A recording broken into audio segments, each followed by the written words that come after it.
अब आप मुझसे सवाल पूछते हैं तो तुम्हें पता मैं तो करदा सीधी गल।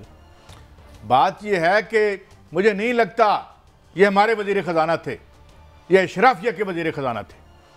ये अगर ये हमारे इस पाकिस्तान 24 करोड़ लोगों के वजीर ख़जाना होते तो ये हमें आके बताते ये डॉलर ऊपर जाने से माल किसने बनाया, डॉलर की होर्डिंग किसने की। और जब हमने 8वीं धमाके किए थे और पता चला था कि डॉलर गायब होने लगा तो पहले बैंक चो किसने कढ़ाए सन।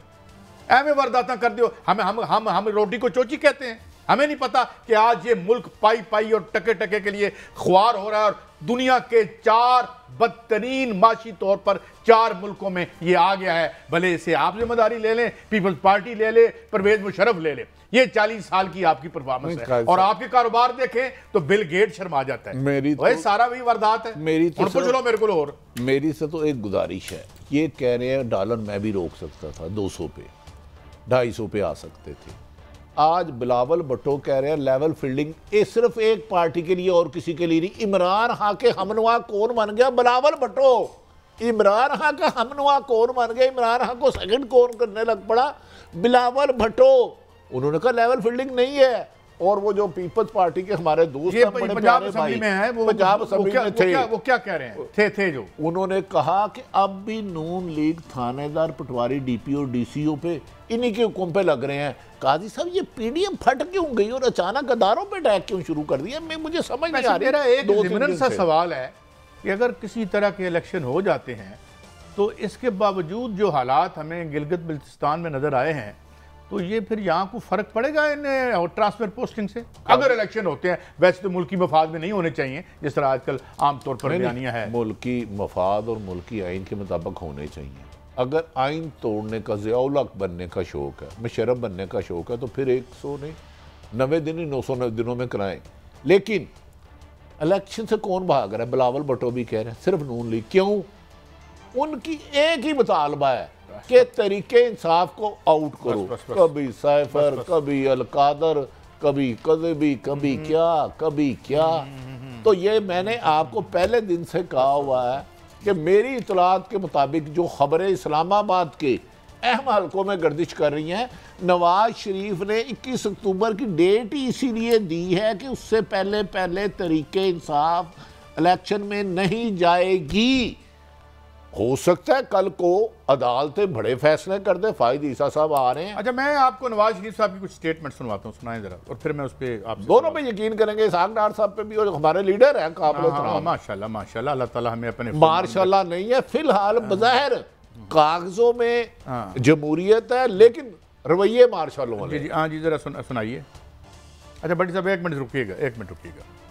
मिफ्ताह इस्माइल साहब इनके वजीर खजाना कहते हैं और साबिक आर्मी चीफ बाजवा साहब ने ये बातें साफियों के सामने की कि वो कहते हैं कि जो हम इस मैशत का हशर करके जा रहे हैं हमें, और आप इसके गवाह हैं, आप वहाँ बैठे हुए थे, कि हम ये हुकूमत कभी ना लें। और मैं बात सुनिएगा, पाकिस्तान की तारीख का सबसे बड़ा खसारा देके जा रहे थे, पाकिस्तान की तारीख का सबसे बड़ा कर्जा 5 साल में ये लेके गए थे और कहते हैं उसकी एक्सटेंशन करनी है। अच्छा काजी साहब, उन्होंने फरमाया कि अगर 2017 का तसलसल रहता तो G20 की क्या होती।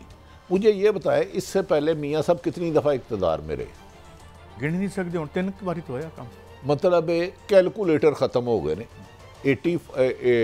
81 में ये मिनिस्टर बने, 85 में ये गैर जमाती वज़ीर आला बने, फिर बेनज़ीर की हुकूमत का भी इन्होंने गिराई, जनेजो के उसके साथ जब चीट किया तो मेरे मोहतरम उसके बाद 16 माह इनके सगे भाई रहे और ख़ुद उन्होंने कहा मैं आर्मी चीफ का डिक्टेशन अपने भाई से लेने लंदन जाऊंगा।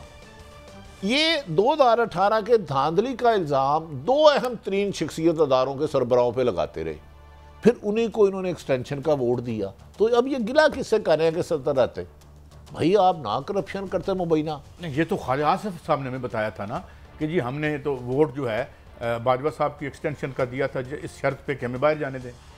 तो कादी साहब तो फिर अब उस शख्सियत जो इनका मौसन है, जिन्होंने इनको जेल से निकाल के हस्पताल से निकाल लंदन की ओपन खुली फिजाओं में आज़ाद भेजा, वो तो इनका मौसन है। तो उनके खिलाफ PDM में तकरीरें भी यही करते रहे, नाम लेके रिज़ाइन मांगते रहे। ये किसकी मौसन कशी करेगा? ये ABCD कोई भी है। अगर वो गलत थे बकौल इनके, मैं नहीं कह रहा, हरगिज़ नहीं कह रहा, क्योंकि पीडीएम की तकरीरें निकालने तो फिर इन्हें एक्सटेंशन क्यों दी थी? मुझे सिर्फ एक बात का जवाब दे दे, 2017 कैसे आ सकता है? जीआईटी बनी, उसमें कमो बेशतर 10 से ज़्यादा अहम तरीन अदारों के लोगों ने इन्वेस्टिगेशन की, सुप्रीम कोर्ट ने केस सुना। अब मुझे बताएं क्या किया जाए कि इन्हें बार बार हुकूमत दी जाए, बार बार हुकूमत जीत जाए और हर दफ़ा ये कहें कि पिछली हुकूमत मेरी चले गई थी। भाई 5 साल आप गए हो तो शाहिद हकान अब्बासी आपके वज़ीर आज़म थे, काजी साहब इन्हीं की जमात के थे ना, उस वक़्त भी इनका हुक्म चलता था। वो असम्बली में खड़े होकर कहते थे मेरा वज़ीर आज़म शाहिद हकान अब्बासी, एज ए वज़ीर आज़म आज भी नवाज शरीफ है। शहबाज शरीफ साहब आए तो फिर भी इनकी हुकूमत की कंटिन्यूटी रही, आज भी इनकी हुकूमत की पीपल्स पार्टी के मुताबिक कंटिन्यूटी है। तो आज क्यों मुल्क खसारे पे जा रहा है? आज क्यों आपकी तमाम इंडस्ट्री बंद पड़ी है? टेक्सटाइल हो, लूम्स हो, कारोबार हो, बंद पड़ी है, आपका खरीदार ही नहीं है। एक थोड़ी सी वो प्रॉपर्टी की चली थी वो भी ठुस हो गई। इनसे ये तो पूछें कि आपने किस दौर में मुल्क को इंडिपेंडेंट किया? अगर आप इतने ही अच्छे थे, आपको इस मुल्क से प्यार था तो होगा। नवाज शरीफ साहब का चेक वाला कोड बताता है इन्हें मुल्क से प्यार था, तो 4 साल से लंदन क्यों बैठे हैं? इस दौरान सऊदी अरब भी गए, स्पेन भी गए, मुख्तलिफ ममालिक में भी गए। भट्टी साहब यहाँ तो हम अपना अकाउंट नहीं खुलवाते, पैसे हम लंदन में रखते हैं।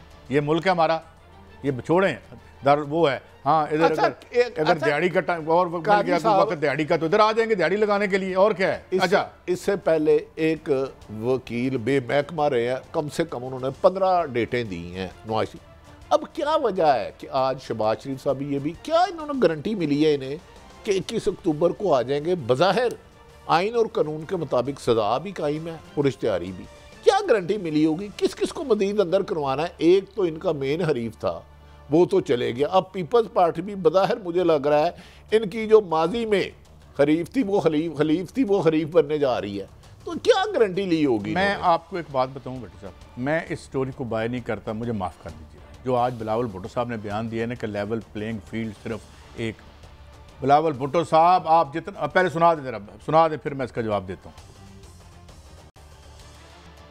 लेवल प्लेइंग फील्ड नहीं है, किसी एक के लिए तो है, लेवल प्लेइंग फील्ड नहीं है और यही मेरा एतराज है। भट्टी साहब प्रॉब्लम क्या है? अब ये दोबारा से अवाम को बावर करवाना चाहते हैं कि मुस्लिम लीग नून और पीपल्स पार्टी की बड़ी सख्त लड़ाई हो गई है, इलेक्ट्रल इशू कोई नहीं है। पीछे तारीख में सिवाय पाकिस्तान की मैशत की बर्बादियों के अलावा इनके अमाल नामे में कुछ और लिखा नहीं हुआ। अब आगे जो मुबैना इलेक्शन अगर होना है और एक मेन पार्टी को बाहर निकालना है, और कोई तो फिर भट्टी साहब और काजी साहब की लड़ाई बनाए ना। अच्छा जाली लड़ाई है, 2 नंबर। मैं आखिरी फिक्रा बंद, इनकी दोस्ती 2 नंबर, इनकी लड़ाई 2 नंबर। अब आप बात करें। अच्छा काजी साहब गुजारिश है, मैं आपकी बात सेकंड करने, इसकी तायद करने के अलावा मेरे पास हल कोई नहीं। उसकी वजह भी ये है, मैं दलीलों से बात करूंगा।